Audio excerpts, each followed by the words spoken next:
Company law का paper जो आपका मई 2022 का पेपर है बीकॉम 4th सेमेस्टर की, ठीक है। तो इसमें हम सबसे पहले डिस्कस करेंगे इम्पोर्टेंट क्वेश्चन। जो फर्स्ट आपका क्वेश्चन का पार्ट था वो कौन सा था? जो फर्स्ट क्वेश्चन था वो आया था कि टर्म डायरेक्टर जो है ना वो क्या होती है, मतलब डायरेक्टर को डिफाइन करना था। सेकंड था कि जो आपकी क्वालिफिकेशन शेयर्स होते हैं वो क्या हैं। रिमूवल ऑफ सेक्रेटरी के ऊपर शॉर्ट नोट था। Differentiate between ordinary and specially resolution जो है वो क्या होता है, और टर्म एलिमिनेशन जो है वो क्या है। इसके बाद नेक्स्ट आपका हाँ, अब आपका कंपल्सरी क्वेश्चन आ जाता है बेटे। कंपल्सरी क्वेश्चन में फर्स्ट था define member and explain in detail who can be the member on the company, यानी कि मेंबर बनने के लिए आपको किन किन एलिजिबिलिटीज की ज़रूरत होती है। थर्ड क्वेश्चन था कि डायरेक्टर क्या होते हैं, डायरेक्टर की पावर्स और ड्यूटीज जो है उनको एक्सप्लेन कीजिए। फोर्थ क्वेश्चन था कि प्रोविज़न जो कंपनी एक्ट का है related to remuneration, vacation of office और रिमूवल ऑफ डायरेक्टर जो है ना वो क्या होता है, इसके बारे में बताइए, ठीक है। उसके बाद जो आपका नेक्स्ट क्वेश्चन था वो था कि जो आपको एक्सप्लेनरी नोट लिखना है legal and actual position of a company secretary. Extra ordinary meeting जो है वो क्या होती है और ये कौन कॉल करता है। लीगल प्रोविज़न जो है ना इसका क्या रहता है। ये आपका मैं जो बता रही हूँ ये लास्ट ईयर का क्वेश्चन पेपर है बेटे। उसके बाद सेवेंथ क्वेश्चन जो है ना वो था कि आप डिविडेंड से क्या समझते हैं, डिविडेंड किसे कहा जाता है, और एक कंपनी एक्ट के अकॉर्डिंग जो है ना डिक्लेरेशन और पेमेंट ऑफ डिविडेंड कैसे होता है। उसके बाद है कि प्रोविजन रिगार्डिंग टू एलिमिनेशन जो है ना वो क्या होता है और इसकी रिकंस्ट्रक्शन कैसे की जाती है। फिर है last question who is official liquidator, ठीक है, and what are his powers and duties. ये आपका बेटे था लास्ट ईयर का क्वेश्चन पेपर। अब हम यदि कंटेंट को डिस्कस करें कि जो बच्चे जिनको लगता है कि ये जो सिलेबस है बहुत ज़्यादा बड़ा भी नहीं, सिर्फ 9 चैप्टर से, कि हमें 9 में से भी कुछ सेलेक्टेड टॉपिक ही करने हैं, कुछ सेलेक्टेड चैप्टर ही हम करना चाहते हैं, तो उन बच्चों के लिए भी यहाँ पर एक ऑप्शन है। देखो बेटे, यदि आप छोड़ना भी चाहते हैं और आपको थोड़ा सा कहीं ना कहीं मुश्किल लग रहा है या आप कहीं पर ये है कि आपने पूरा साल स्टडीज़ नहीं की और अब आप वो करना चाहते हैं जहाँ से आप पास भी हो जाएं और जहाँ से आपको बहुत ज़्यादा मेहनत भी ना करना पड़े, तो आपके लिए एक ऑप्शन है कि आप 6 और 7 चैप्टर, जो ये डिविडेंड और अकाउंट ऑडिट वाला चैप्टर है और जो ये है आपका मिस मैनेजमेंट वाला, ये दोनों चैप्टर्स आप छोड़ सकते हैं। इनमें से क्वेश्चन आता भी है तो, लेकिन इसके ऑप्शन में आपके पास जो दूसरे रेस्ट ऑफ द 7 चैप्टर्स बचते हैं उनमें से भी आपका क्वेश्चन कंप्लीट हो सकता है। यदि सभी कर लेते हो तो वेल एंड गुड है, यदि नहीं भी करना चाहते तो ये 2 चैप्टर जो है ना वो आपके ऑप्शन में आप छोड़ सकते हैं, ठीक है।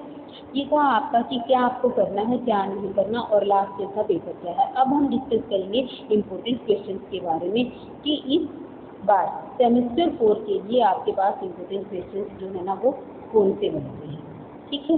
चलो प्रोसीड करते हैं। सबसे पहला क्वेश्चन बनता है आपका कि what is do you mean by membership, explain the method of becoming the member of a company. की एक कंपनी का मेंबर बनने के लिए आपको क्या क्या चाहिए होते हैं, किस किस प्रोसीजर के थ्रू आप इसका मेंबर बन सकते हैं।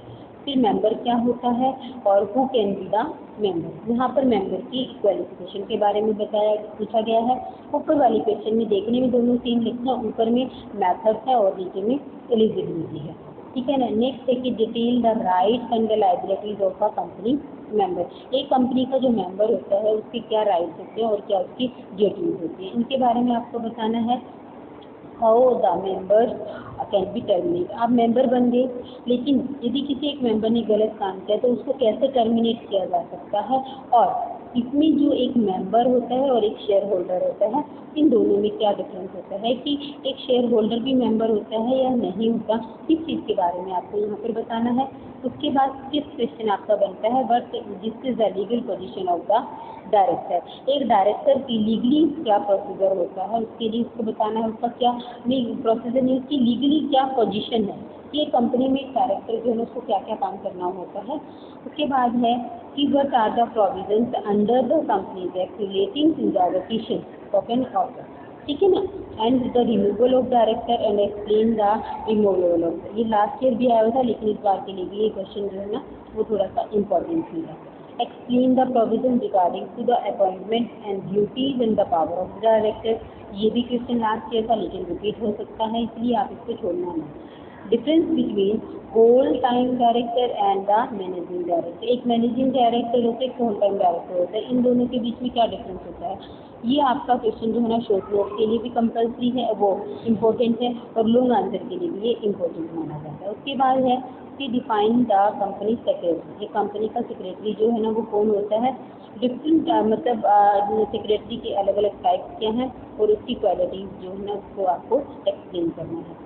फिर right, liabilities and dismissal of the company secretary. एक कंपनी का सेक्रेटरी जो है उसके क्या राइट्स हैं, क्या उसकी ड्यूटीज़ हैं, और किस तरीके से हम एक कंपनी के सेक्रेटरी को यदि हम उसके वर्क से सेटिस्फाई नहीं तो हम कैसे उसको निकाल सकते हैं। What is AGM. अब खाली वर्ड एजीएम आ जाता है तो ये हमारे लिए थोड़ा सा मुश्किल होता है, तो एजीएम की आपको फुल फॉर्म पता होनी चाहिए, एनुअल जनरल मीटिंग। ये 4 नंबर के लिए मतलब शॉर्ट आंसर के लिए भी इंपॉर्टेंट है, वट इज एजीएम। और यदि इसके साथ आता है कि state the legal provision regarding to the calling of an AGM, तो एजीएम को कॉल करने के लिए आपको क्या क्या प्रोविजन होना चाहिए, ये बहुत ही इंपॉर्टेंट क्वेश्चन अपने आप में बनता है। उसके बाद नेक्स्ट क्वेश्चन आपका है कि what are the requirements of a valid general meeting? Explain in detail. What do you mean by resolution? Explain different types of resolution in detail. Next question is define the different types of meeting. What are the essentials of a valid meeting? Valid meeting के लिए क्या होना बहुत ही ज़रूरी है। उसके बाद next है What do you mean by the dividend? ये वाला चैप्टर जो है ना, ये वाले क्वेश्चन वो बच्चे करेंगे जो फुल सिलेबस कर रहे हैं। जिन्होंने बीच के 2 चैप्टर्स को छोड़ दिए तो वो लोग जो है ना इन क्वेश्चन को छोड़ सकते हैं कि डिविडेंड्स के बारे में, इसके टाइप्स और फैक्टर, डिविडेंड्स को इफेक्ट करने वाले कौन से हैं। फिर उसके बाद जो है ना डिविडेंड की पेमेंट और डिक्लेरेशन से रिगार्डिंग ऑडिटर की क्या क्या ड्यूटीज बनती हैं। ये ऑप्शनल क्वेश्चन है, जो करना चाहता है फुल सिलेबस वो करे, जो नहीं करना चाहता है वो छोड़ सकता है। इसी तरीके से जो 18 क्वेश्चन है ये भी ऐसा ही है, जो मिस मैनेजमेंट वाला चैप्टर नहीं करना चाहते वो इसको छोड़ सकते हैं।